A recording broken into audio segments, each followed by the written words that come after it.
Wah, aku kayak kowboy. Pakai topi, kowboy junior dong.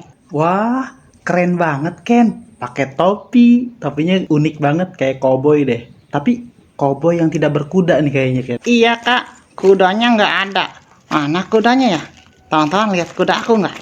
Ih, Ken nggak punya kuda. Ken nggak ada kuda ya teman-teman. Tapi katanya kak, aku mirip bajak laut kalau kayak gini. Ganteng ya.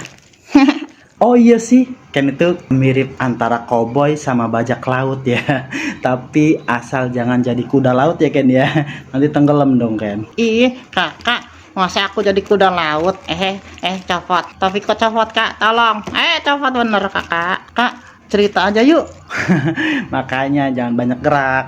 Kan copot tuh topinya. Oh iya, kita punya cerita nih tentang bajak. Tapi bukan bajak laut ya. Ini bajak atau perampokan ketika zaman sahabat Rasulullah SAW.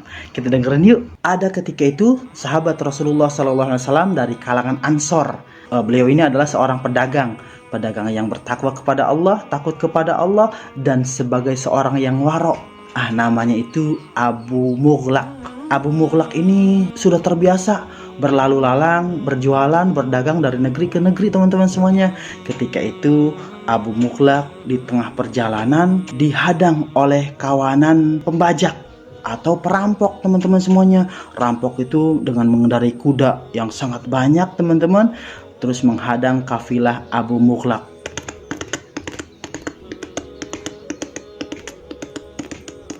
Kemudian turunlah perampok tersebut menghampiri Abu Mughlaq teman-teman semuanya. Kata perampok, "Wahai orang asing, letakkan semua barang-barangmu, aku akan membunuhmu." Kemudian teman-teman semuanya kata Abu Mughlaq, "Wahai tuan, apa yang kau inginkan? Hartaku atau nyawaku?" "Aku menginginkan hartamu dan engkau akan aku bunuh." Ketika itu Abu Mughlaq meminta kepada perampok tersebut untuk melaksanakan sholat. "Wahai tuan, kalau begitu izinkan aku untuk sholat 4 rakaat menghadap Allah Subhanahu wa Ta'ala, dan aku meminta kepada Allah Subhanahu wa Ta'ala." "Baiklah, silahkan kau sholat, aturlah sesukamu."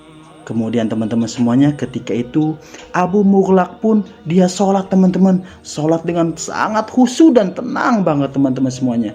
Ketika itu Abu Mughlaq di dalam sujudnya dia berdoa kepada Allah. "Ya Allah, Zat yang maha kuasa atas segala sesuatu." Terus berdoa dengan doa yang sangat indah di hadapan Allah Subhanahu wa Ta'ala. Ketika itu Abu Mughlaq terus berdoa di dalam sujudnya, "Ya Allah, tolonglah aku, tolonglah aku, tolonglah aku, tolonglah aku, wahai Allah. Engkaulah sebaik-baik penolong, Engkaulah sebaik-baik pemberi pertolongan yang sangat baik ya Allah." Kemudian setelah selesai berdoa, Abu Mughlaq kemudian dia mengucapkan salam setelah sholat. Kemudian teman-teman semuanya di dalam kejauhan ada seseorang yang membawa kuda dan membawa 2 tombak di dekat telinga kuda tersebut teman-teman. Tombaknya tombak kecil teman-teman semuanya. Ketika itu dari kejauhan di padang pasir yang sangat panas teman-teman, terbayang fata morgananya, kemudian seperti percikan-percikan air gitu teman-teman ya. Kemudian si perampok tersebut dia melihat ada seseorang yang menaiki kuda dengan sangat cepat teman-teman semuanya.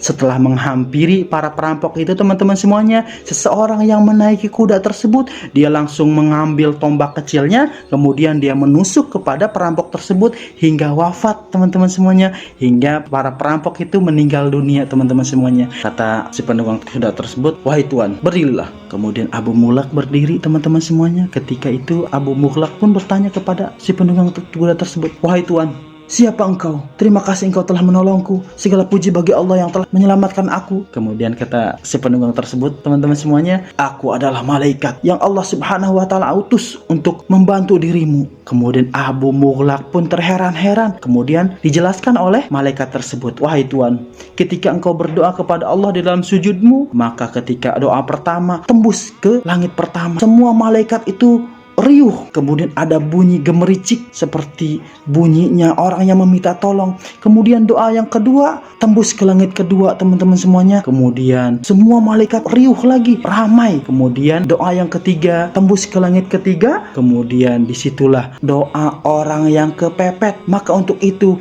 malaikat berlomba-lomba untuk menolong dirimu. Kemudian Allah Subhanahu wa taala memilih aku untuk turun ke bumi dan menyelamatkan dirimu atas izin Allah. Maka ketika itu teman-teman semuanya, malaikat itulah yang terpilih oleh Allah Subhanahu wa taala untuk menyelamatkan Abu Mughlaq dari kawanan perampok. Dan alhamdulillah Abu Mughlaq akhirnya selamat, kemudian menceritakan kejadian tersebut kepada Rasulullah sallallahu alaihi wasallam. Nah, teman-teman semuanya, pelajaran yang bisa kita ambil dari kisah tersebut, jangan lupa dekatkan diri kita kepada Allah, kemudian jangan lupa kita selalu berdoa kepada Allah.